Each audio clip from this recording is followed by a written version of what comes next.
Wanita ini sangat terkejut suami yang dicintainya berselingkuh dengan teman satu kantornya. Hingga pada akhirnya ia ingin membalas dendam atas kehancuran keluarga dan kehilangan sang suami akibat mengakhiri hidup. Sehari-hari, So Hae-sung bekerja sebagai tutor di sebuah akademi untuk menafkahi putrinya yang masih remaja. Jalan yang dilalui Hae-sung semakin sulit karena statusnya sebagai wanita yang pernah menikah seringkali dipandang sebelah mata.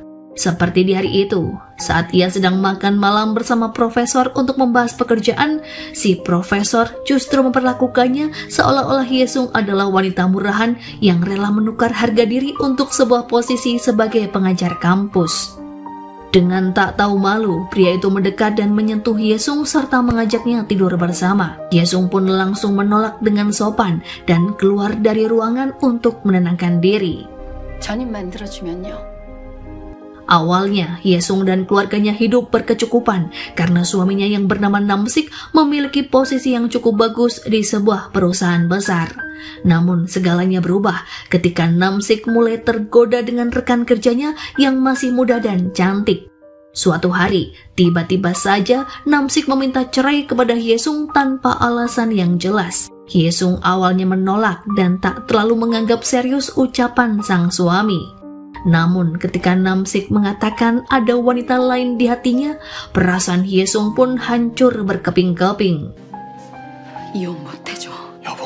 Ia tak menyangka pengabdiannya selama 15 tahun berumah tangga dikalahkan dalam beberapa bulan oleh wanita asing yang memasuki kehidupan sang suami.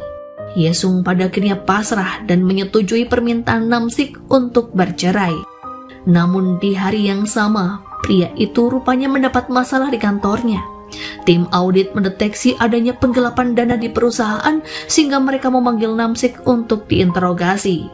Mereka juga menuduh Nam-sik telah melecehkan Yu-hui dan menggunakan wewenangnya sebagai atasan untuk memeras gadis itu. Padahal yang sebenarnya terjadi, Yu-hui lah yang menggoda Nam-sik terlebih dulu dan memanfaatkannya demi mendapatkan uang yang banyak.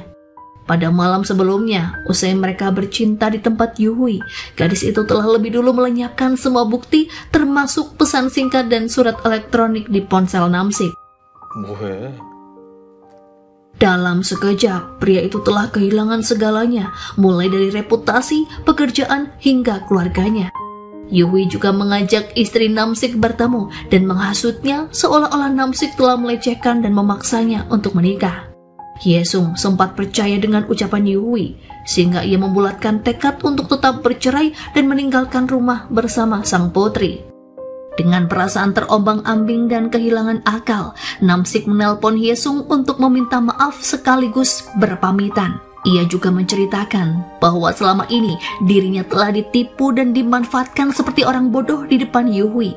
Nam-sik merasa tak punya muka untuk kembali kepada Hae-sung sehingga dirinya mengucapkan selamat tinggal dan memintanya untuk menjaga putri mereka. Mendengar ucapan Nam-sik yang menyeratkan pesan ganjil, Hae-sung pun langsung memacu mobilnya ke gedung tempat sang suami bekerja. Ia terus berusaha menghubungi Nam-sik, namun teleponnya tak diangkat sama sekali.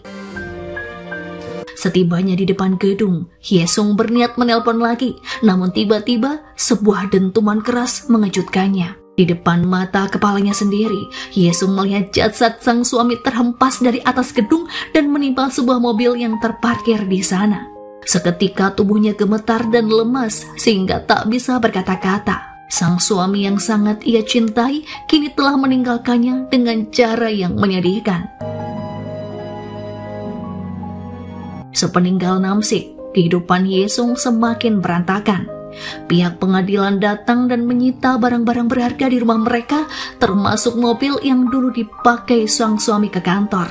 Hae-sung dan putrinya pun terpaksa pindah ke rumah yang lebih kecil, lantaran keuangan mereka tak selancar sebelumnya. Tak hanya itu, putrinya juga seringkali berkelahi di sekolah karena tak tahan dengan teman-temannya yang sering menggosipkan ayahnya. Melihat kehidupan Hae-sung yang penuh cobaan, sang ibu pun khawatir sehingga ia diam-diam mendaftarkannya ke Rex dengan harapan agar putrinya mendapatkan jodoh pria mapan yang bisa membebaskannya dari kesulitan. Hyesung menentang keras keinginan sang ibu karena ia sebenarnya tak terpikir untuk menikah lagi. Ia lantas berniat membatalkan keanggotaannya di Biro Jodoh Rex dan meminta pengembalian dana.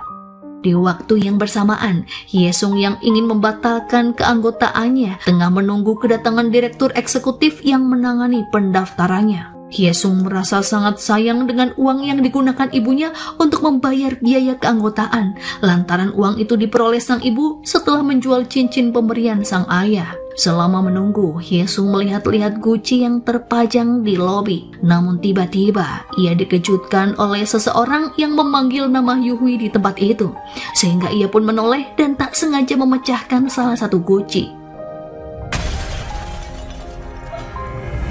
Hyesung pun terpaku saat tatapannya bertemu dengan Yuhui yang juga menoleh ke arahnya. Seketika, rasa sakit yang telah lama ia pendam kini muncul kembali hingga ia sangat ingin membalas dendam pada gadis yang telah menghancurkan rumah tangganya. Pertemuan Hyesung dan Yunhui di Rex membuat mereka terlibat perang dingin. Yunhui merasa tak tenang melihat keberadaan Hyesung sehingga ia segera keluar dari tempat itu untuk menghindari pertemuan mereka di depan para karyawan Rex. Hyesung pun urung membatalkan keanggotaannya dan memilih ikut berkonsultasi sembari mencari tahu tentang tujuan Yunhui berada di sana. Namun karena Rex sangat menjaga privasi para kliennya, Hyesung tak mendapatkan informasi apa-apa tentang gadis penggoda itu. Ingatan menyakitkan ketika sang suami meninggalkannya kembali membayang di benak Hyesung. Di hari pemakaman Namsik, Hyesung begitu terpukul saat menemukan surat permohonan maaf yang ditulis suaminya sebelum mengakhiri hidup. Ia lantas pergi ke kantor Yuhui untuk memintanya bertanggung jawab. Namun gadis itu tak peduli sama sekali dan bersikap seolah tak pernah berbuat salah. Hyesung merasa tak adil dengan takdir yang ia jalani. Ketika dirinya menderita akibat kehilangan sang suami, Yuhui malah tampak baik-baik saja dan berjalan tegak penuh rasa bangga di depannya. Hyesung sangat ingin membalas dendam, namun ia tak mengetahui bagaimanakah caranya. Di luar ekspresinya yang tampak tenang, sebenarnya Yuhui juga gelisah dengan keberadaan Hyesung. Ia bahkan menunggu wanita itu keluar dari gedung untuk memberikan peringatan padanya agar jangan ikut campur dengan urusannya. Namun Hyesung justru mentertawakan sikap Yuhui yang dianggapnya sedang menyembunyikan ketakutan. Tanpa basa-basi, ia lantas meninggalkan Yuhui yang masih terpaku karena ucapannya. Kata-kata Hyesung tentang dirinya memang tidaklah salah. Yuhui khawatir jika wanita itu menjatuhkan reputasinya di depan karyawan Rex. Ia lantas mencari tahu pada manajer yang menangani konsultasinya. Namun si manajer mengatakan bahwa Hyesung tak banyak bicara saat melakukan sesi konsultasi. Meski demikian, Yuhui tetap merasa tidak aman. Ia mulai memikirkan cara agar Hyesung menjauh dari kehidupannya. Di tengah tekanan ekonomi yang dirasakannya, Hyesung tak putus asa untuk mencari celah dan membalas dendam kepada Yuhui. Ia sadar nilai keanggotaannya di Rex berada di bawah gadis itu sehingga sangat mustahil baginya untuk merebut pria yang sedang diincarnya. Hyesung lantas berusaha menemui CEO Rex yang bernama Choi Yosun dalam sebuah seminar pernikahan. Usai acara, ia menyapa Nyonya Choi lalu bertanya, bagaimanakah caranya untuk menjatuhkan seseorang yang sangat ia benci. 어떤 사람을 이기고 싶어요. Nyonya Choi menyambutnya dengan ramah. Dengan tenang, wanita itu menjawab bahwa uang adalah hal yang paling mudah untuk menaklukkan seseorang. Namun jika tidak memiliki kekayaan, Nyonya Choi menyarankan Hyesung untuk mencintai hasrat dan ketamakan dalam dirinya. Hyesung berusaha mencerna ucapan Nyonya Choi. Di waktu yang bersamaan, Yuhui datang dan tampak ingin menemui wanita itu untuk membicarakan perjodohannya dengan anggota hitam. Namun Nyonya Choi menolak kehadirannya karena merasa tak berkewajiban untuk menanggapi anggota Rex dengan level rendah seperti Yuhui. 제가 바로 다음 일정이 있어서. Nyonya Choi sendiri memiliki latar belakang yang cukup rumit. Demi mencapai posisinya saat ini, ia rela menikah dengan Ketua Cha yang lebih pantas dipanggilnya sebagai ayah. Ketua Cha adalah seorang konglomerat yang memiliki beberapa perusahaan properti. Namun kesehatannya sudah lama menurun, sehingga ia mempercayakan urusan pekerjaan kepada Nyonya Choi. Di lain sisi, Yesung begitu bahagia karena ia dipanggil ke universitas untuk menjabat sebagai asisten profesor. Ia juga diminta mengerjakan proyek kolaborasi antara perusahaan sponsor dan kampus bersama para mahasiswa. Namun kebahagiaan Hyesung menguap ketika melihat kedatangan Yuhui ke ruangan tempatnya berbincang dengan sang profesor. Di luar dugaan, Yuhui lah yang mengatur penerimaannya di kampus itu lantaran ia adalah perwakilan sponsor yang akan memberi proyek besar. Meski hatinya sangat sakit dan merasa tak berdaya, Hyesung tetap berusaha tak terintimidasi dengan sikap Yuhui yang sok berkuasa. Dengan penuh percaya diri, ia berkata bahwa Yuhui tak akan pernah bisa mengendalikan hidupnya. Ia juga semakin penasaran pria seperti apakah yang sedang diincar Yunhui sehingga dirinya berusaha keras menghalangi Hyesung agar tak membocorkan skandal masa lalunya yang menyebabkan kematian seseorang.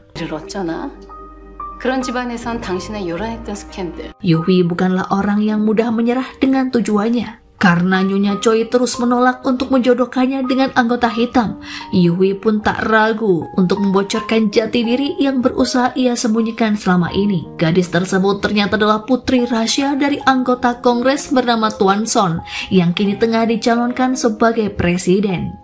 Melihat tawaran yang menggiurkan, Nyonya Choi pun berubah pikiran. Ia lantas membatalkan perjodohan sesama anggota hitam yang sebelumnya telah diatur dan menggantikannya dengan acara pesta topeng yang melibatkan semua anggota tanpa terkecuali.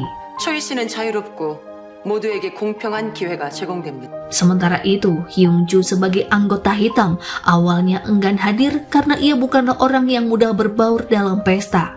Namun Nyonya Choi meyakinkannya bahwa dalam pesta itu tak ada yang tahu identitas satu sama lain. Mereka semua diberi ID samaran dan wajib menggunakan topeng sehingga mereka tak perlu canggung ketika berkomunikasi. 마음에 드는 상대를 충분히 살펴보실 수 있도록요. Hyungju akhirnya setuju karena di balik topeng semua orang bisa menjadi diri sendiri tanpa perlu terbebani. Lee Hyungju adalah pria yang muak dengan wanita karena kegagalan pernikahannya di masa lalu. Kini ia menyibukkan diri dengan bekerja sebagai CEO perusahaan yang bergerak di bidang IT yang dikenal secara global. Ia enggan menikah lagi karena ingin fokus membesarkan putranya yang kini sudah remaja. Terlebih, sang putra tak ingin memiliki saudara dan tak pernah setuju jika dirinya membawa ibu baru untuknya. Melihat Hyungju yang seolah tak peduli dengan kehidupan pribadinya, sang ibu pun menjadi khawatir hingga ia diam-diam mendaftarkan putranya ke Rex. Ia meminta CEO Rex mencarikan jodoh wanita baik-baik yang keibuan dan berpendidikan tinggi agar bersedia merawat cucunya dengan penuh kasih sayang. Hyungju pun tak punya pilihan selain menuruti ucapan sang ibu. Namun ia memiliki kriteria yang bertolak belakang dengan pilihan sang ibu, yakni seorang gadis berusia 30 tahunan dan belum pernah menikah. 일 때문에 워낙 정신이 없어서요. Yuhui, sang wanita penggoda, kini berusaha mencari mangsa baru dengan mendaftar ke Rex.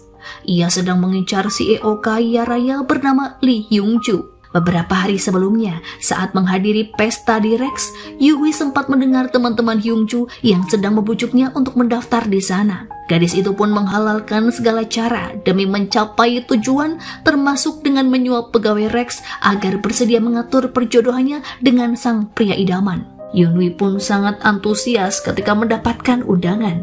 Ia mempersiapkan diri dengan sangat matang agar menjadi yang paling populer di tengah pesta. Menggunakan gaun merah yang menampakkan lekuk tubuhnya yang sempurna, Yunhui memasuki ruangan dengan penuh percaya diri. Manajer konsultannya sudah memberitahu bahwa pria incarannya memiliki ID bernama Zeus, sehingga ia tak tertarik dengan pria lain yang menatapnya dan ingin mengajaknya berkenalan. Hyesung pun datang ke pesta topeng itu.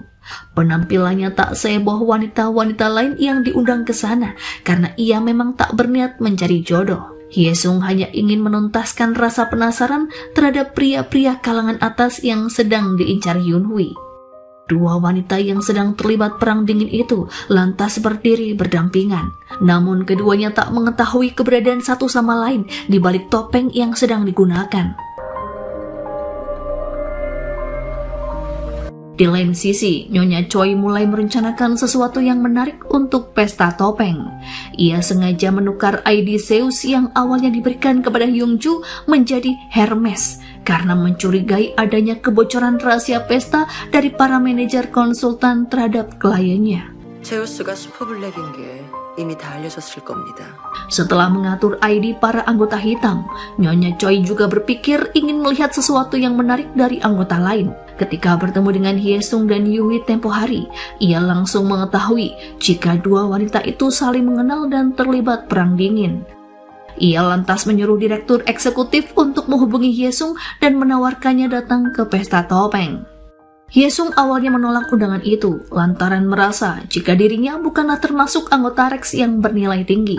Namun setelah tahu jika Yuhi akan datang ke pesta, ia pun berubah pikiran dan bertekad akan membongkar kebusukan wanita itu di depan banyak orang. Pada hari berlangsungnya pesta, Yuhi mulai melancarkan aksinya untuk mendekati Zeus, si pria yang dikiranya adalah Hyungju. Ia sama sekali tak menyadari jika Hyungju yang asli menggunakan ID lain dan tampak seperti canggung di antara para tamu yang hadir.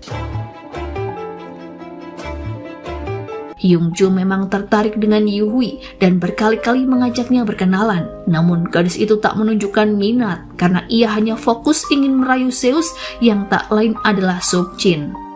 Sementara itu, Hyesung diam-diam selalu mengamati gerak-gerik Yuhi dari kejauhan. Saat mereka berada di toilet, Hyesung menyindir Yuhi sebagai seorang dewi yang menggunakan kecantikannya untuk menggoda para pria. 남자를 홀리는 애욕의 여신답게요. Yuhi yang kala itu tak mengenali Hyesung dari balik topengnya, sempat merasa terheran karena baru kali ini ada orang asing yang bersikap sinis kepadanya. Namun ia tak begitu ambil pusing dengan hal itu, karena tujuan utamanya untuk menjerat Zeus lebih penting dari apapun. Di sudut berbeda, Nyonya Choi mengawasi jalannya pesta sembari tersenyum penuh arti. Dugaannya pun terbukti, karena kini Zeus tengah dikerumuni para wanita yang mengiranya adalah Hyungju. Sementara Hyungju yang asli tampak tak terbiasa dengan pesta hingga ia memilih untuk duduk menyendiri. Dalam kesepiannya, Hyungju melihat Hyesung yang juga sedang seorang diri di meja bar. Ia lantas mendekat dan mengajaknya berkenalan. Dalam waktu singkat, keduanya pun terlibat obrolan dan menjadi akrab karena Hyesung bisa mengimbangi topik dari Hyungju. 고전에는 배울 게 참 많거든요. 욕심 부리면 깡통 찬다. Namun obrolan keduanya terjeda karena seorang gadis yang sedari tadi menempel pada Hyungju tiba-tiba datang menyela. Tak lama setelahnya, Sukjin pun ikut bergabung dengan mereka. Sukjin mulai mencurigai bahwa wanita yang berdiri di sampingnya adalah Hyesung. Ia mengenalinya dari cara bicara dan suaranya. Namun ia segera menyangkal prasangkanya karena berpikir Hyesung kini sudah hidup bahagia bersama pria yang dinikahinya. Ternyata Sukjin dan Hyesung dulunya pernah menjalin hubungan di masa kuliah. Namun suatu hari Sukjin tiba-tiba melanjutkan studi ke luar negeri dan meninggalkan Hyesung tanpa kata. Hyesung pun sangat kecewa karena menurutnya meskipun Sukjin ingin mengakhiri hubungan, seharusnya ia tetap punya tata krama dengan mengucapkan putus sebelum pergi. Sukjin sendiri datang ke pesta itu karena menuruti permintaan ketua Cha. Sang ayah merasa jika ajalnya sudah dekat sehingga ia ingin melihat putranya menikah dan memberinya cucu yang akan mewarisi seluruh hartanya. Nyonya Choi yang mendengar obrolan ayah dan itu pun menjadi jengkel lantaran ia merasa jika dirinya selama ini sudah banyak berkorban demi ketua Cha. Sebenarnya, ia enggan memasukkan Sukjin ke dalam pesta topeng karena tak ingin anak tirinya itu segera menikah. Namun Nyonya Choi tak kuasa menolak permintaan ketua Cha, sehingga dirinya merencanakan sesuatu yang menarik untuk menuntaskan rasa penasarannya. Rangkaian pesta telah berlalu satu demi satu hingga tiba sesi terakhir yakni pelepasan topeng. Anggota yang disebut nama ID-nya oleh pembawa acara harus berdiri dan melepas topengnya sembari menyebutkan profesinya saat ini.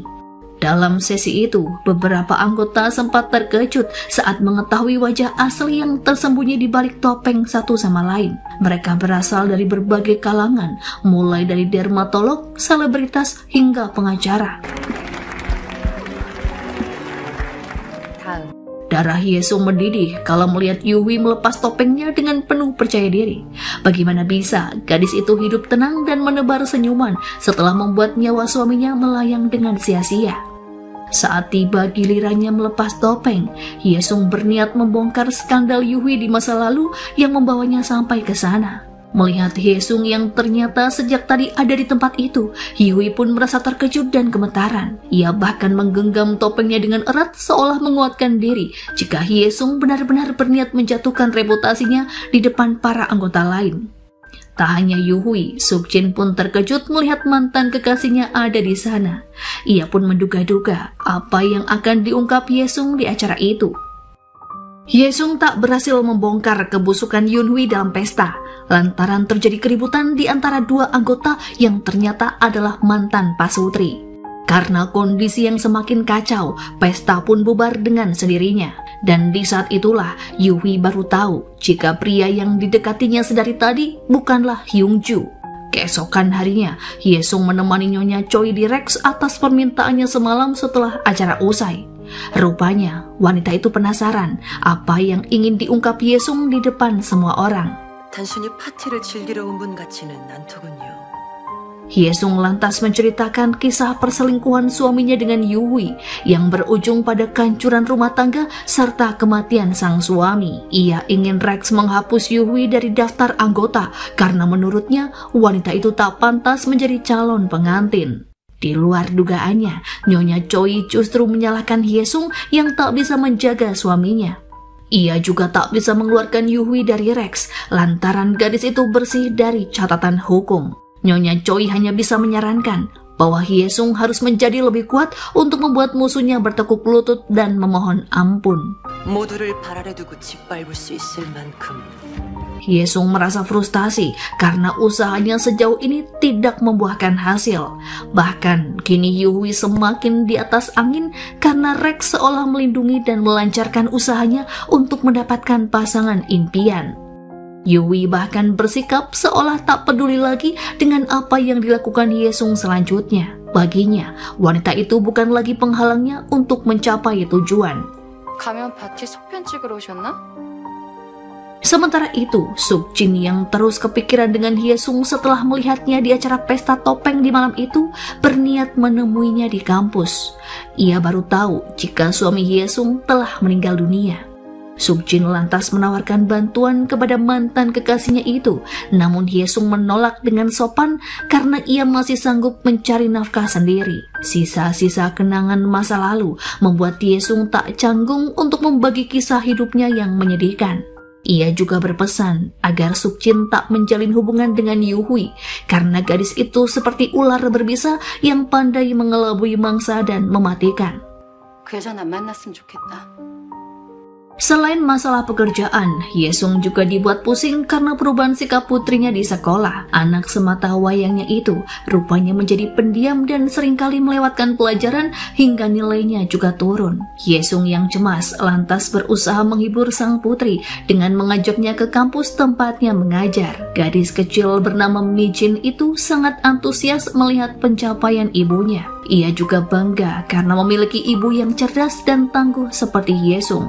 Namun penilaian Mijin terhadap ibunya berubah setelah ia mendengar ucapan profesor yang menyapa mereka ketika sedang makan siang di sebuah kantin. Profesor itu menyebut nama Yuhui sebagai orang yang telah memberi ibunya proyek dalam penelitian bernilai besar. 부군이 같은 회사에 했다면서. Seketika Mijin pun meradang dan berlari pulang sehingga Hyesung mengejarnya. Sembari menangis, Mijin meluapkan kekecewaannya kepada sang ibu yang menerima bantuan dari wanita yang telah menghancurkan keluarga mereka. Walau ibunya sudah menjelaskan bahwa ini semua adalah bagian dari rencananya, Mijin tetap tak terima dan mengabaikan semua ucapan ibunya. Keesokan harinya, Mijin nekat menunggu Yuhui di depan kantornya. Gadis kecil itu mengancam Yuhui agar jangan mendekat atau berbuat macam-macam dengan ibunya lagi. Namun bukannya takut, Yuhui justru tertawa dengan ancaman Mijin. Ia bahkan sengaja menyebut ayah Mijin sebagai penjahat yang menjijikan untuk mengintimidasinya. 더 자세히 얘기해 줄까? Mendengar ucapan Yuhui, tubuh Mi-jin pun gemetar karena tak sanggup menahan amarah. Ia lantas ditinggalkan begitu saja di pinggir sungai dengan dibekali beberapa lembar uang untuk membayar taksi. Sikap Yuhui yang sangat dingin dan tak berperasaan sebenarnya berasal dari pengalaman masa kecilnya yang sangat menyedihkan. Kala itu, ia pernah menunggu Tuan Son di depan rumahnya untuk memperkenalkan diri sebagai putrinya. Namun, pria tua itu justru menghardik dan mengusirnya. 아니니까 돌아가라니까. Ia juga tak mau mengakui Yuhui sebagai anak lantaran gadis itu terlahir dari hubungan terlarangnya dengan wanita yang bukan istrinya. Yuhui yang mendambakan kasih sayang seorang ayah hanya bisa menahan sakit hati ketika Tuan Son berpaling dan menutup pintu pagar rumahnya. Itulah peristiwa yang membuat Yuhui begitu menyukai perhatian dari para pria, karena sedari kecil dirinya tak pernah merasakan ketulusan dari ayahnya. Di lain sisi, Nyonya Choi dan bawahannya kini sedang sibuk mengatur kencan untuk para klien yang telah menentukan pilihan lewat aplikasi Rex usai pesta topeng. Di luar dugaan, Yongju ternyata memilih Yesung karena terkesan dengan obrolan mereka kala itu. Namun Nyonya Choi tak meneruskan pilihan Yongju dengan alasan wanita yang dipilihnya telah memilih pria lain. Ia lalu merekomendasikan Yuhui karena sebelumnya gadis itu telah memberinya tawaran yang tak bisa ia tolak. Yongju pun akhirnya bersedia bertemu dengan Yuhui karena penasaran mengapa gadis yang sebelumnya tampak dingin kepadanya pada akhirnya justru memilihnya di aplikasi. 아니 그분 되게 까칠하시던데 정말 날 선택했어. Sementara itu, Nyonya Choi juga mengatur kencan untuk Yesung dengan seorang dokter gigi. Meski awalnya tidak tertarik, Yesung akhirnya sepakat untuk bertemu karena berpikir tak ada salahnya mencoba berkencan buta. Pertemuan dua pasangan itu pun dilangsungkan di hotel yang sama dan hanya berbeda satu ruangan. Yuhui yang ahli bersandiwara mulanya berpura-pura belum mengenal Yongju, padahal ia sudah tahu segalanya tentang pria itu. Yongju tak sedikit pun curiga, bahkan ia sangat menikmati kencannya dengan Yuhui lantaran gadis itu pandai membangun suasana menjadi lebih menyenangkan. Ia bahkan mengarang cerita tentang masa kecilnya yang menyedihkan, sehingga Yongju menjadi simpati karena merasa mereka memiliki nasib yang sama. 아버지가 굉장히 훌륭한 변호사이셨나 봐요. Malam semakin larut, sebotol anggur pun telah tandas. Yuhui dengan daya pikatnya yang memukau membuat Yongju terlena, hingga pada akhirnya keduanya melewatkan malam panas di kamar hotel. Sembari berpelukan dengan tubuh tak berbalut sehelai benang pun, Yuhui memuji ketampanan Yongju hingga pria itu merasa senang dan mendekapnya semakin erat. Keesokan harinya, Yongju pun sepakat untuk meneruskan kencan mereka ke tahap selanjutnya. Lain halnya dengan kencan Yuhui yang romantis dan berakhir sesuai harapan. Kencan Yesung berantakan karena pria yang bersamanya hanyalah pria mesum yang ingin mengajaknya cinta satu malam. Yesung awalnya tak curiga karena pria itu bersikap sopan dan ramah ketika mereka makan malam berdua. Namun perangai aslinya mulai tampak saat pria itu mengajak Yesung untuk masuk ke kamar hotel. Yesung pun sangat terkejut dan tak menyangka pria bermartabat dari kalangan atas bisa bersikap tak sopan seperti ini. Ia lantas melarikan diri dan masuk ke dalam lift sembari menelpon Sukjin dan memintanya datang untuk menyelamatkannya. 방도 잡아놨어요. 나요. Tak lama kemudian, Sukjin datang dengan ekspresi yang sangat khawatir. Ia begitu cemas saat melihat Yesung yang duduk dengan tubuh gemetar menunggunya di depan lobi. Jin lantas menenangkan dan mengajaknya minum teh di bar hotel. Di sanalah ia berbagi cerita tentang alasannya dulu yang meninggalkan Hyesung tanpa sebuah pesan. Sukjin rupanya pernah memiliki seorang kakak laki-laki, namun kakaknya meninggal karena kecelakaan ketika mabuk usai memukuli sang ayah sampai nyaris tewas. 정말 죽지 않을 만큼 아버지를 때렸고. Hyesung pun turut bersedih setelah mendengar cerita Sukjin. Pada akhirnya ia mengerti mengapa kala itu Sukjin melarikan diri karena tak bisa berpikir jernih melihat keluarganya yang berantakan. Di waktu yang bersamaan, Hyesung tak sengaja melihat Yunhui sedang bersama seorang pria di tempat itu. Sukjin lantas memberitahu bahwa pria tersebut adalah CEO perusahaan game terkenal bernama Hyungju. Sebuah ide pun terlintas di benak Hyesung. Kini ia paham apa yang selama ini diperjuangkan mati-matian oleh Yuhui, yakni seorang pria bernilai ratusan miliar won yang akan ia jadikan sebagai suami. Keesokan harinya, Yesung menghubungi direktur eksekutif yang menangani konsultasinya untuk mengajukan keluhan. Ia sangat kesal karena dipasangkan dengan pria yang tak bermoral yang ditemuinya semalam. 그런 사람을 소개할 수가 있죠?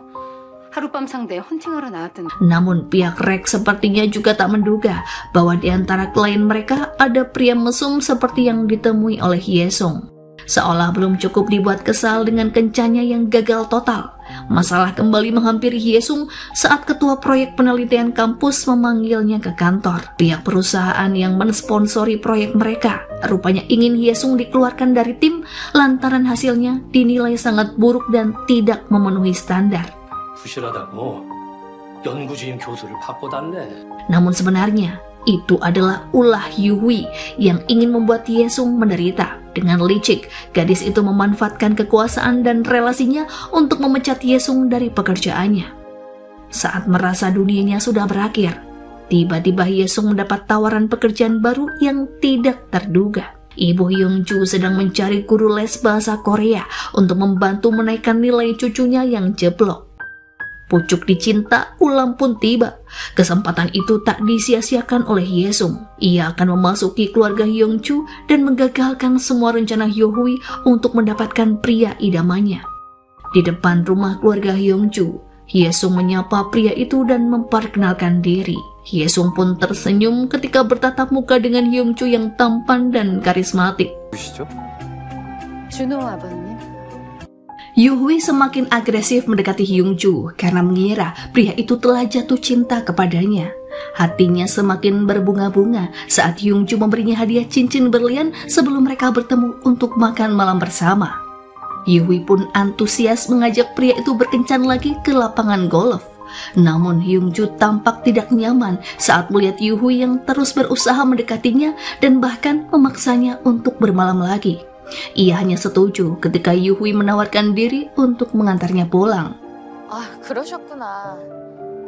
Setelah mereka sampai di tujuan, Yuhui sangat terkejut saat melihat Yesung keluar dari rumah pria incarannya. Ia semakin marah ketika Hyungju menjelaskan bahwa wanita itu kini bekerja sebagai guru les putranya. Yuhui pun merasa tak aman dengan kehadiran Yesung karena takut wanita itu akan membongkar rahasianya. Ia lantas menjelek-jelekan Yesung dengan menyebutnya sebagai wanita yang gemar mendekati pria kaya dan memeras mereka untuk mendapatkan uang. Kali ini, ia pasti sedang mengincar Hyungju dengan mendekati anaknya terlebih dulu. Mendengar penuturan Yuhui, suasana hati Hyungju semakin memburuk. Ia langsung keluar dari mobil Yuhui tanpa berkata-kata.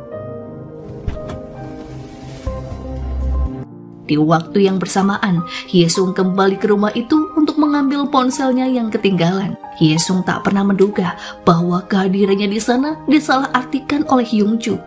Pria itu pun segera menarik tubuh Yesung untuk mendekat dan mengucapkan kata-kata yang merendahkannya, seolah-olah ia adalah wanita murahan yang bersedia dibayar untuk tidur bersama dengan sembarang pria. Yesung pun sangat tersinggung. Ia tak menyangka akan diperlakukan begitu rendah oleh pria yang baru dikenalnya beberapa hari. Ia lantas berkata, jika akan mengundurkan diri sebagai guru les usai putranya menjalani ujian sekolah. 굉장히 무례하시네요. Keberadaan Yesung di dekat pria incarannya membuat Yuhui semakin resah. Ia lantas memperingatkan Yesung agar menjauhi keluarga Hyungju dan melakukan segala cara untuk mengancamnya. Bahkan ia melelang rumah yang ditempati Yesung dengan dalih utang suaminya di perusahaan yang belum dilunasi. Namun Yesung tak takut dengan semua ancaman Yuhui. Dengan berani ia mendatangi gadis itu ke rumahnya dan menantangnya untuk mengajukan gugatan ke pengadilan. Yesung yakin bahwa suaminya tak bersalah dan ia berpeluang menang di pengadilan nanti. Putra Hyungju yang bernama Junho pada akhirnya mendapat nilai sempurna untuk ujian bahasa Korea. Hal itu membuat sang nenek sangat bangga dan merasa berterima kasih dengan Yesung sebagai gurunya. Junho pun sangat menyukai Yesung karena kepribadiannya yang hangat dan penuh perhatian. Yesung selalu menyemangatinya sebelum ujian, sehingga dirinya tak pernah merasa kesepian. Namun di tengah kebahagiaannya setelah mendapat nilai bagus, Junho harus menerima kenyataan bahwa guru kesayangannya itu tiba-tiba mengundurkan diri karena sang ayah. Ia pun merajuk dan tak mau makan karena merasa ayahnya berlaku tak adil dan egois. Junho meminta ayahnya membawa Hyesung kembali untuk mengajarnya lagi, karena baginya hanya wanita itulah yang bisa memahaminya seperti seorang ibu. 희생쌤처럼 통한 셈 없단 말이야. Hyungju pun tak tenang dengan sikap Junho. Ia lantas mencari tahu tentang Hyesung kepada Sukjin yang dikenalnya usai pesta topeng tempo hari. Pria itu tahu jika Sukjin sangat kenal dekat dengan Hyesung karena keduanya bekerja di kampus yang sama. Sukjin menceritakan segala kebaikan Hyesung dan kesulitan yang dialami wanita itu. Mendengar cerita Sukjin, Hyungju pun menyesal karena telah berburuk sangka kepada Hyesung. Ia termakan ucapan Yuhui sehingga bertindak di luar batas dan menyinggung perasaannya. Demi menebus kesalahannya, Hyungju mengajak Hyesung bertemu untuk sekedar makan siang bersama. Ia juga meminta maaf atas pelecehannya tempo hari dan meminta Hyesung agar bersedia kembali sebagai guru les Junho. Keduanya lantas terlibat obrolan dari hati ke hati, dan tanpa sadar Hyungju pun sedikit terbuka tentang masa lalu pernikahannya dan hidupnya kini yang kesepian karena tak punya tempat berbagi. 외로운 것도 시시해지더라고요. Di akhir pertemuan, Hyungju berniat menghadiahkan sebuah mobil bagi Hyesung. Namun wanita itu menolak dengan sopan karena baginya hadiah itu terlalu besar untuknya. Ia berjanji akan kembali mengajari Junho seperti sebelumnya. Sejak di hari itu, Junho semakin bergantung dengan Hyesung. Ia juga bercerita tentang kerinduannya kepada sang ibu yang telah lama tak ditemui. Berkali-kali ia berniat menemui ibunya, namun ia selalu berhenti di tengah jalan saat melihat sang ibu sedang bersama seorang pria. Junho sangat takut jika kehadirannya hanya akan merusak kebahagiaan sang ibu. Di hari itu, Junho tiba-tiba tak pulang ke rumah sehingga ayahnya menelpon Hyesung karena menduga putranya sedang bersamanya. Wanita itu pun cemas dan langsung mencari Junho di sekitar tempat tinggalnya. Beruntungnya, ia bertemu Junho yang sedang duduk seorang diri di taman. Ia lantas menghibur anak itu dan mengantarnya pulang ke rumah. 말해봐. 너 무슨 일 있지? Di lain sisi, Nyonya Choi ternyata memiliki rencana baru untuk menjodohkan Hyungju dengan gadis bernama Jung Mi-jin. Ia rupanya menerima tawaran menarik dari ibu Mi-jin yang bisa mempengaruhi bisnis properti milik suaminya. Nyonya Choi mengatur strategi untuk mendekatkan gadis itu dengan ibu Hyungju lewat acara minum teh bersama. Menurutnya, Mi-jin sangat cocok dijadikan istri seorang CEO karena latar belakangnya yang bagus dan berpendidikan tinggi. Hyungju sebenarnya tak berniat menikah lantaran dirinya sudah tak percaya lagi dengan wanita. Ia menganggap para wanita yang dekat dengannya adalah teman seks semata termasuk Yuhui. Namun Nyonya Choi meyakinkannya bahwa pernikahan tak perlu dilandasi rasa cinta. Mi-jin adalah wanita yang sesuai untuk dijadikan piala kebanggaannya sebagai pengusaha terkenal. Hyungju pun akhirnya setuju untuk bertemu dengan Mi-jin di sebuah sirkuit balap. Mereka menghabiskan waktu bersama dan melakukan pendekatan seperti orang berkenalan pada umumnya. Namun menurut Hyungju, Mi-jin berbeda dari Yuhui yang tak pernah menolak ajakannya. Gadis itu pandai menarik ulur perasaan pria agar dirinya semakin diinginkan. Mengetahui pria incarannya sedang dijodohkan dengan wanita lain, Yuhui pun memprotes sikap Nyonya Choi. Ia merasa telah dihianati lantaran sejak awal CEO Rex itu bersikap seolah mendukungnya dengan Hyungju. Namun kini, Nyonya Choi menyanggah bahwa Yuhui tak sesabar dugaannya.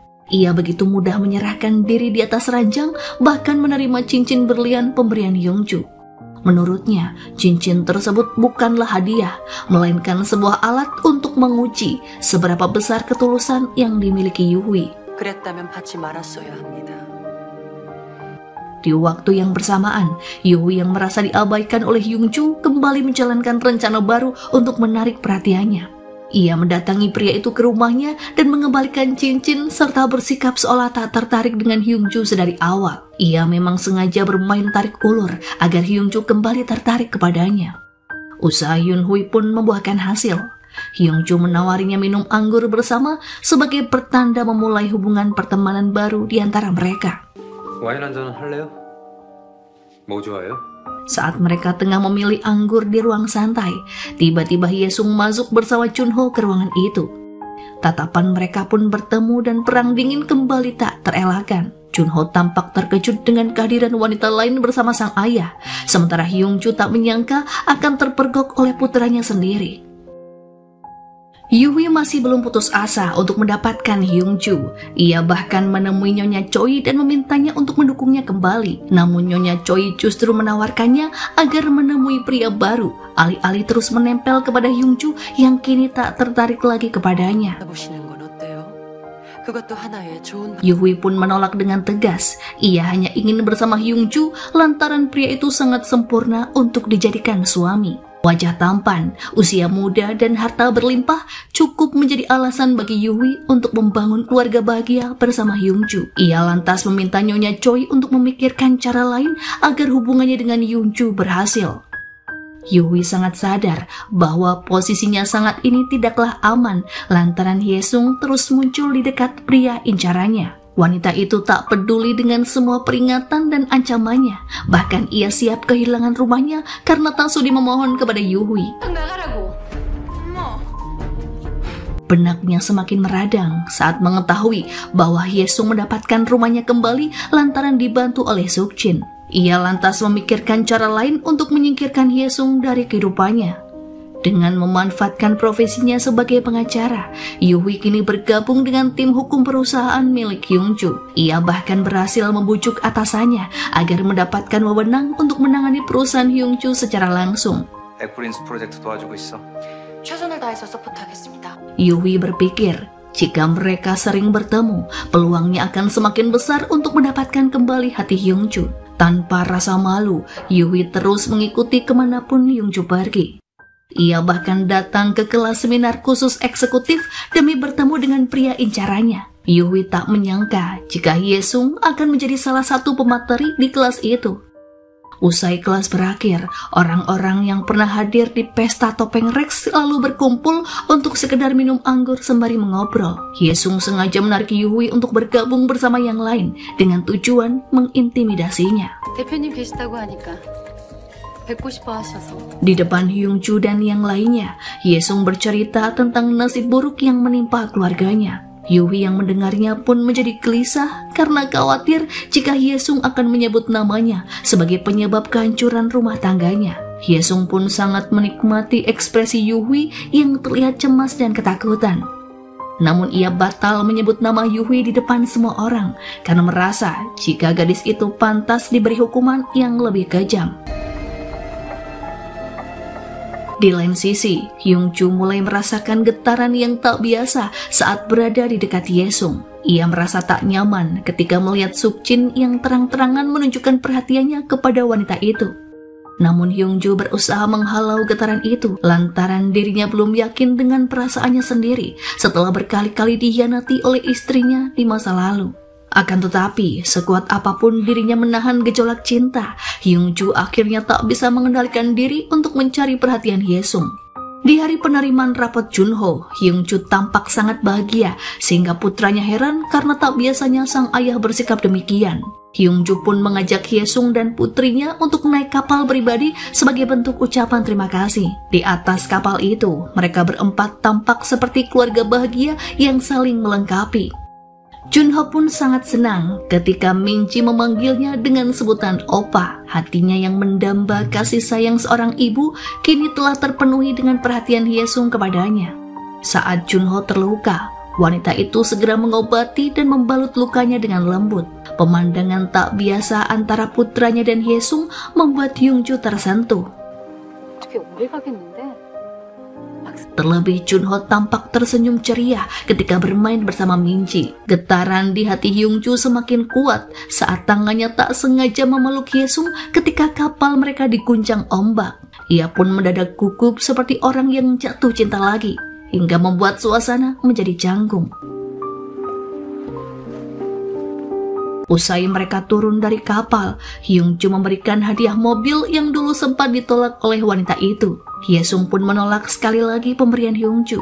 Namun melihat Minji yang kegirangan menaiki mobil baru, Hyesung tak sampai hati untuk mengecewakannya. Ia lantas pasrah saja ketika Junho mendorongnya untuk masuk ke mobil yang akan membawanya pulang ke rumah. Hari itu ditutup dengan senyum lebar Junho dan hati Hyungju yang semakin berbunga-bunga. Sementara itu, Yuhui yang masih terobsesi dengan Hyungju mulai menjalankan rencana baru. Ia menemui mantan istri Hyungju yang bernama Jung In lalu memberitahunya bahwa ada seorang wanita yang memanfaatkan putranya untuk menjadi nyonya kaya. 준호 어머님이시니까 꼭 아셔야 된다고 생각해요. Jung In yang terhasut lantas pergi ke rumah Hyungju dengan niat mengambil putra mereka. Pertengkaran antara mantan pasutri itu pun tidak terelakkan. Jung In bahkan menuduh bahwa Hyungju sudah tidur dengan guru les yang kini sedang mendekati putra mereka. 놀려면 좀 수준 있게 놀아. Hyungju tak tahan dengan semua hinaan yang ditujukan mantan istrinya kepada Hyesung. Ia lantas mengusir wanita itu dari rumahnya dan memperingatkannya agar menjauhi putra mereka untuk selamanya. Karena suasana hatinya yang sedang buruk, usai bertengkar dengan mantan istri, Hyungju meminta Hyesung menemaninya minum soju. Di sebuah bar, mereka duduk berdua sembari berbagi kisah masa lalu yang menyakitkan. Rasa kagum di hati Hyungju semakin besar kala Hyesung memberinya petuah bijak tentang kehidupan. Ia sempat meminta Hyesung untuk menjadi pasangannya, namun karena takut ditolak, Hyungju pun akhirnya berkata bahwa ia hanya bercanda. 농담이에요. Usai minum-minum, dua sejoli itu berjalan bersama melewati sebuah jembatan. Hyungju mengucapkan terima kasih kepada Hyesung yang telah menemaninya di saat terpuruk. Ia lantas menawarkan untuk membantu Hyesung jika wanita itu butuh sesuatu. Hyesung pun tak menyia-nyiakan kesempatan itu dan meminta bantuan agar membebaskan seorang saksi yang kini tengah dipenjara atas kasus kejahatan yang dilakukan oleh Yuwi. Hari pembalasan yang ditunggu Hyesung pun akhirnya tiba juga, bertepatan dengan pesta anggur yang diadakan Hyungju. Hyesung akan mengungkap kebusukan wanita penggoda yang telah membuat nyawa suaminya melayang. Di lain sisi, Yuwi pun membuat rencana yang sama. Ia ingin mempermalukan Hyesung di depan Hyungju saat pesta anggur dengan menyuap Choi Myung-woo yang telah bebas dari penjara untuk menunjukkan bukti palsu tentang kejahatannya di masa lalu. Selain rekan-rekan kerjanya, Hyungju juga mengundang kenalannya dari Rex untuk menghadiri pesta. Sukjin yang hadir di sana pun dibuat terpukau dengan kecantikan Hyesung yang berdandan tak seperti biasanya. Ia lantas membuat pengakuan di depan ayahnya yang juga hadir di tempat itu bahwa dirinya mencintai Hyesung dan ingin menikahinya. Pengakuan Sukjin membuat Hyesung tak nyaman. Hyungju pun datang menyelamatkan Hyesung dari situasi itu dan mengatakan bahwa dirinya adalah tamu istimewa dalam pestanya. Di depan para tamu, pria itu meminta Hyesung mengungkapkan kebenaran tentang Yuhui. Gadis itu pun panik dan balik menuduh bahwa selama ini Hyesung telah membohongi Hyungju dan berpura-pura mendekatinya demi tujuan hina. Ia lantas memanggil Cho Myung-woo dan menyuruh pria itu untuk mengatakan kebenaran tentang hubungannya selama ini dengan suami Hyesung. Mulanya Yuhi mengira Choi Myung-woo berpihak kepadanya, namun dugaannya keliru karena pria itu menamparnya di depan para tamu dan menyebutnya sebagai penipu. Saat itu, Myung-woo bahkan menunjukkan bukti-bukti bahwa dirinya juga dirayu dengan kata-kata cinta untuk menutupi kejahatan yang dilakukan Yuhui. Gadis itu pun histeris dan menyangkal semua tuduhan. Namun tak lama kemudian, dua orang dari kejaksaan datang dan menangkapnya atas kasus penggelapan dana perusahaan.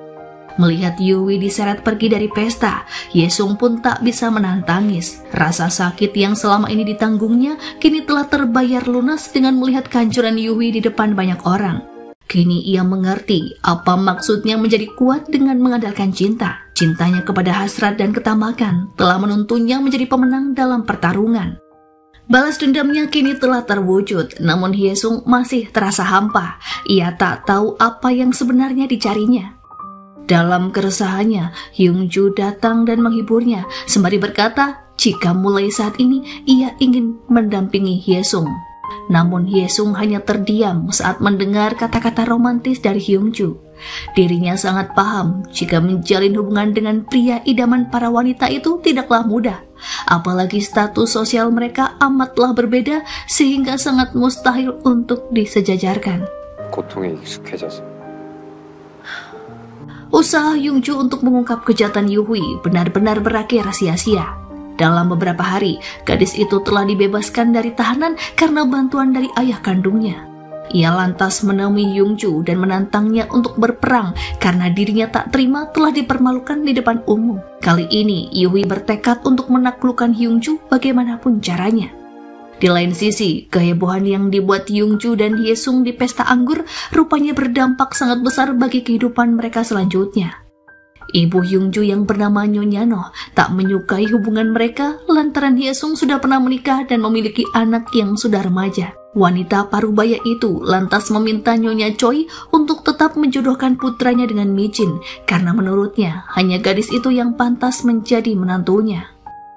Nyonya Choi pun mulai menjalankan rencananya. Ia menemui Tuan Son selaku atasan dari Ibu Michin untuk meminta pertimbangan. Nyonya Choi tahu jika Yuhui adalah putri kandungnya. Namun ia ingin pria itu mendukung pernikahan Michin dengan Yungju karena hal itu akan lebih menguntungkannya dalam pemilihan presiden yang akan datang. Kedatangan Nyonya Choi di hari itu membuat Tuan Son dilanda dilema. Di hari sebelumnya, Yuhui lebih dulu menemui dan memintanya untuk melancarkan hubungannya dengan Yungju. Yuhui juga berjanji akan menghilang dari kehidupan Tuan Son jika sang ayah bersedia menuruti keinginannya. 나도 당신의 그 더러운 손 잡고 싶지 않았어. Usaha Yuhui untuk menaklukkan Yungju tak berhenti sampai di sana. Ia juga membayar orang untuk melenyapkan Myungwo dan membuatnya seolah-olah pria itu sengaja mengakhiri hidup dengan meninggalkan sepucuk surat berisi penyesalan karena ia telah berbohong atas desakan dari Yungju di pesta anggur. Berita itu pun menyebar dan menjadi konsumsi publik. Dampaknya, saham perusahaan Yungju anjlok sehingga dirinya harus bersiap untuk sidang pemecatan CEO. Ia dinilai membuat kerugian bagi para pemegang saham. Mr. Choi Sang-jae, execute the duties of CEO in the meantime. Merasa hidupnya berada di ujung tanduk, Yungju lantas menemui Tuan Son selaku ketua dewan pemegang saham. Ia memohon bantuan agar Tuan Son menghentikan agenda rapat pemecatannya. Pria itu pun setuju, namun ia mengajukan syarat yang membuat Yungju tak bisa berkata-kata. Bagaimana tidak, Tuan Son justru menyuruhnya untuk menikahi Yuhui, gadis yang dibencinya. Yungju ingin menyanggah, namun Tuan Son tak memberinya kesempatan untuk berbicara dan justru meninggalkannya berdua bersama si gadis jahat. Yuhui pun tak menyia-nyiakan kesempatan itu dan membuat Yungju kembali kepadanya. Ia menunjukkan bukti bahwa selama ini rekan Yungju telah memanipulasi perjanjian saham. Ia membahayakan posisinya di perusahaan. 얼만큼 믿으세요? Yungju pun baru mengetahui jika dirinya telah ditipu mentah-mentah oleh sahabatnya sendiri yang ternyata telah menjalin hubungan dengan mantan istrinya. Ia bahkan mendatangi tempat sahabatnya itu dan memberinya buku mentah untuk meluapkan kekecewaan. Menghadapi tekanan dari berbagai pihak membuat Yungju ingin meledak. Orang-orang yang ia percayai rupanya telah mengkhianatinya dengan kejam. Ia pun harus menelan kekecewaan karena cintanya kepada Hyesung tak berbalas. Pengorbanan yang dilakukannya demi Hyesung kini justru membuatnya berada di situasi sulit yang mengancam reputasinya. Hyesung sendiri sebenarnya memiliki perasaan yang sama terhadap Yungju. Namun ia sadar diri setelah Nyonya Noh menemui dan memintanya untuk menjauhi Yungju. Nyonya Noh juga memecat Hyesung dari pekerjaannya karena ia tak ingin wanita itu terlibat lebih dalam dengan keluarganya. 이제는 과외를 그만해도 충분할 것 같네. Meski tak bisa membalas cintanya, Hyesung sangat khawatir ketika mendengar rumor yang beredar tentang Yungju. Ia sempat ingin menemui pria itu di kantornya, namun asisten Yungju melarangnya dan memintanya menjauh untuk sementara demi meredakan rumor. Yungju beberapa kali berusaha menemui Hyesung. Pria itu bahkan mengikuti ceramah Hyesung di kampusnya. Yungju ingin memperjuangkan cintanya meskipun Hyesung terus menolak.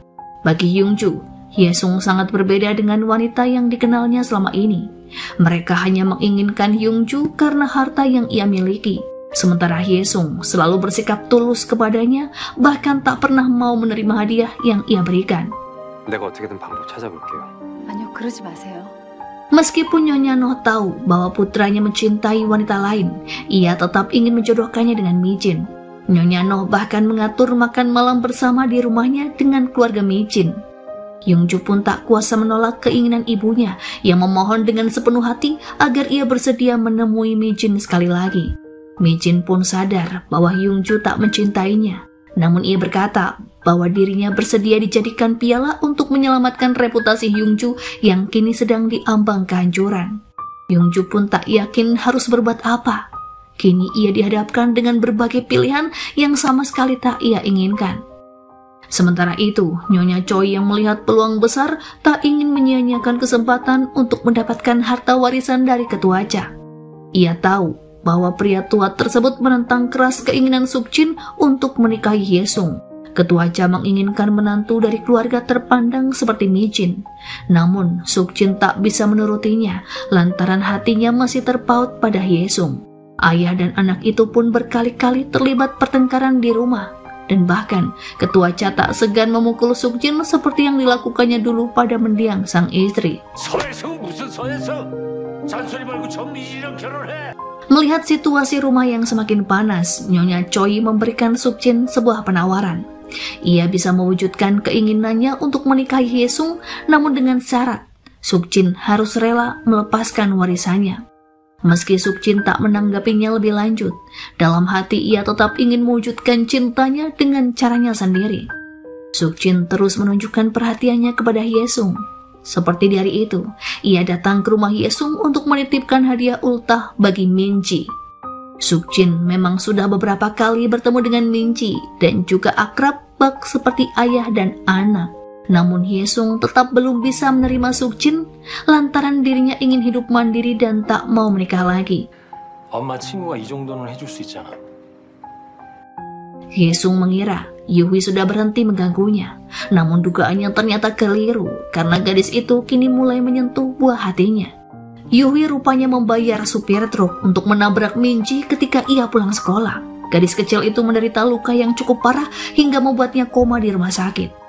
Hyesung tak bisa menahan kesedihan melihat putrinya yang kini berjuang antara hidup dan mati. Ia terus menangis dan menyalahkan dirinya lantaran merasa gagal telah menjaga putrinya yang paling berharga. Saat ia sedang menjaga Minji, tiba-tiba Nyonya Choi datang menjenguk dan membawa kejutan untuknya. Wanita itu memperlihatkan foto-foto Yuhi yang sedang memberikan uang pada seorang pria yang tak lain adalah supir truk yang menabrak Minji. Hyesung pun semakin terpukul sekaligus marah. Ia tak habis pikir mengapa Yuhi tak hentinya membuat keluarganya menderita. Hyesung merasa semua usahanya untuk menjatuhkan Yuhi selalu berakhir sia-sia karena ia tak berdaya. Ia tak tahu lagi harus berbuat apa agar gadis jahat itu berhenti mengganggu kehidupannya. Saat mengetahui putri Hyesung mengalami kecelakaan, Yongju pun datang dan menjenguknya sekaligus menawarkan bantuan. Namun Hyesung menolak karena dirinya telah memutuskan untuk tak lagi terlibat dengan Yongju. Meskipun demikian, pria itu tak putus asa dengan penolakan Hyesung. Saat mengetahui dalang penyebab kecelakaan Minji adalah Yuhi, Yongju pun segera memerintahkan orang-orangnya untuk mengumpulkan banyak bukti. Ia juga melabrak Yuhi ke kantornya karena tak habis pikir bagaimana mungkin gadis itu bisa berbuat kejam terhadap anak kecil.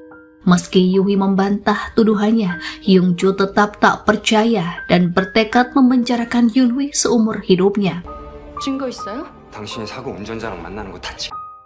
Di lain sisi, tangan kanan Tuan Son yang bernama Go Airan merasa tak tahan dengan tingkah putri rahasia sang atasan. Wanita itu lantas menemui Hyesung untuk menunjukkan bukti kejahatan Yuhi yang mendalangi kecelakaan putrinya. Ia berjanji akan membuat gadis itu membusuk di penjara asalkan Hyesung bersedia melepas Yongju untuk selamanya. Namun Hyesung menginginkan hal yang lebih kejam, yakni kematian Yuhi. 하나도 빠짐없이 다 말해주세요. Usai pertemuan tersebut, Nyonya Go menemui Tuan Son untuk meminta pertimbangan. Baginya, melenyapkan Yuhi seharusnya lebih penting karena bisa mengancam karir politiknya. Namun Tuan Son memiliki pendapat yang berbeda. Ia lebih mempertahankan Yunhui dan mengupayakan putri kandungnya itu agar segera menikah dengan Yongju. Karena Yuhi terus mendesaknya, pada akhirnya Tuan Son pun berbuat nekat. Ia menghubungi kantor kejaksaan dan melaporkan penggelapan pajak yang dilakukan perusahaan Yongju. Situasi perusahaan yang semula mulai membaik kini kembali kacau karena tim kejaksaan mulai melakukan audit dengan menyita data di kantor Hyung-ju. Pria itu pun tak bisa berpikir jernih. Ia lantas menemui Tuan Son untuk meminta bantuan. Namun pria tua itu tak begitu menanggapi dan menyuruhnya segera menikahi Yuhui jika ingin semuanya berakhir. Sementara itu di lain sisi, Hye-sung yang mulai lelah dengan semua cobaan yang dialaminya, pada akhirnya memutuskan untuk menerima tawaran Nyonya Choi. Ia bersedia menikah dengan Suk-jin dengan syarat Nyonya Choi bersedia membantunya untuk menghancurkan gadis yang amat ia benci.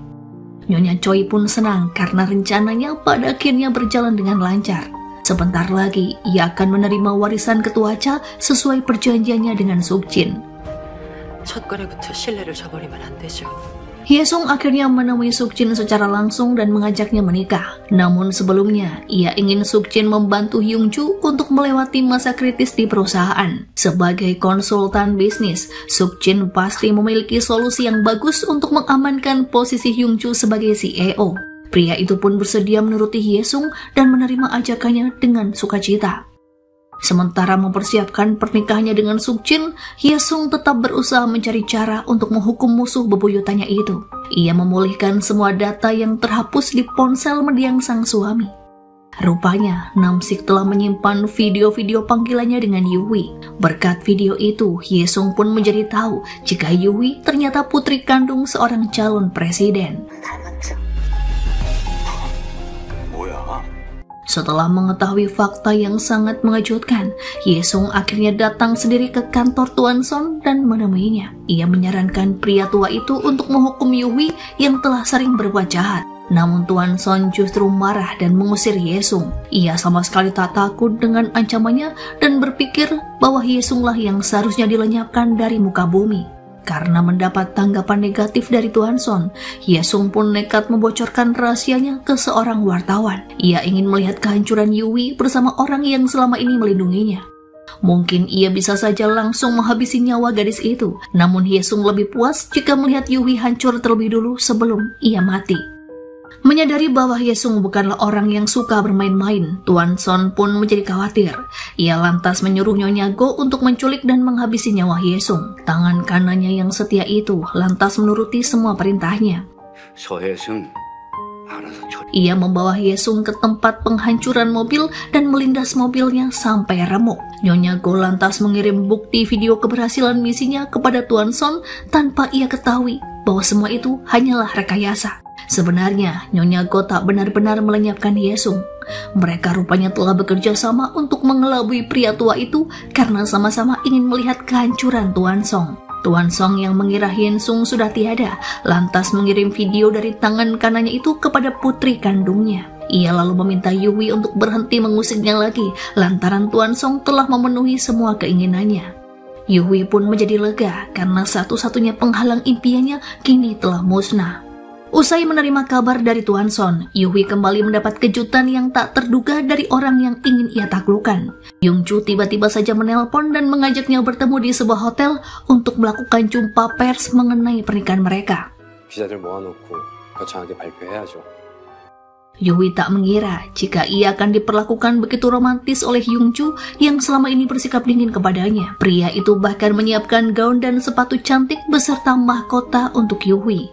Malam itu Hyung-ju ingin membuat Yuhui menjadi satu-satunya bintang yang bersinar di tengah acara. Hyung-ju pun menggandeng Yun-hui untuk melewati para wartawan yang telah menunggu mereka.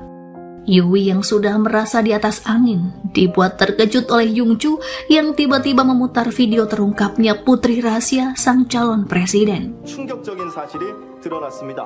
혼외자인 진모 씨는 Wartawan pun langsung heboh dan menggila. Hyung-ju lantas mengumumkan di depan semua orang bahwa wanita yang sedang bersamanya adalah gadis jahat yang tega menghancurkan satu keluarga.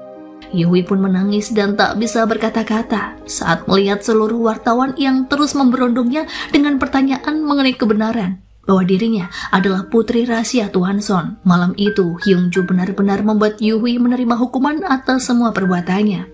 이제 다 끝났어. Setelah semuanya berakhir, keadaan perusahaan Hyung-ju pun mulai membaik karena rumor keji yang selama ini berhembus sama sekali tidak terbukti. Publik rupanya sudah tahu jika semua kesialan yang menimpa perusahaannya didalangi oleh Yui dan ayahnya. Tuan Son sendiri telah ditangkap dengan tuduhan upaya pembunuhan terhadap Yesung. Nyonya Choi yang gagal mendapatkan warisan ketua Cha kini bersiap menutup bisnisnya. Segala kesulitan yang ia lalui selama puluhan tahun ternyata berakhir sia-sia. Ia sadar ketamakan yang bersemayam di dalam hati pada akhirnya hanya akan membawanya pada kehancuran di kemudian hari. Namun ia telah menerima semua konsekuensi atas jalan yang dipilihnya. Saat mengira Rex benar-benar berakhir, tiba-tiba saja seorang pemuda masuk dan memintanya untuk tidak menutup usaha. Dengan santai, pemuda itu meminta Nyonya Choi untuk memulai lagi dari awal bersamanya. Si pemuda ingin Nyonya Choi tak menyerah dan mengambil peluang untuk mengikuti perkembangan zaman di masa kini. Saat melihat adanya harapan, Nyonya Choi pun mengurungkan niatannya untuk mengakhiri Rex. Mungkin ia pernah gagal karena telah salah jalan, namun kini ia akan mencoba bangkit dengan jalan yang benar. Yesung dan Sukjin pun melanjutkan rencana pernikahan mereka yang sempat tertunda. Hari itu di sebuah gereja, Yesung menggunakan gaun pengantin yang cantik dan berjalan menuju altar bersama Sukjin. Ninji dan neneknya pun turut hadir merestui bersatunya kedua mempelai yang tampak tersenyum bahagia. Di depan seorang pastor, Sukjin menatap Yesung dengan tersenyum malu. Sembari meneteskan air mata, Sukjin berpesan bahwa mulai saat ini Yesung harus hidup bahagia. Tak disangka, ternyata hari itu Sukjin bukanlah mempelai pria yang akan menikah dengannya. Dari pintu gereja, Hyungju masuk dan berjalan menghampiri Yesung di depan altar. Junho dan Nyonya Noh pun turut hadir, merestui dua insan yang kini dipersatukan Tuhan setelah melewati berbagai cobaan menyakitkan. Sembari tersenyum, Yesung pun berkata bahwa ia bersedia menikah dengan Hyungju, pria yang telah memberinya rasa percaya diri dan membebaskannya dari trauma. Dan film pun berakhir.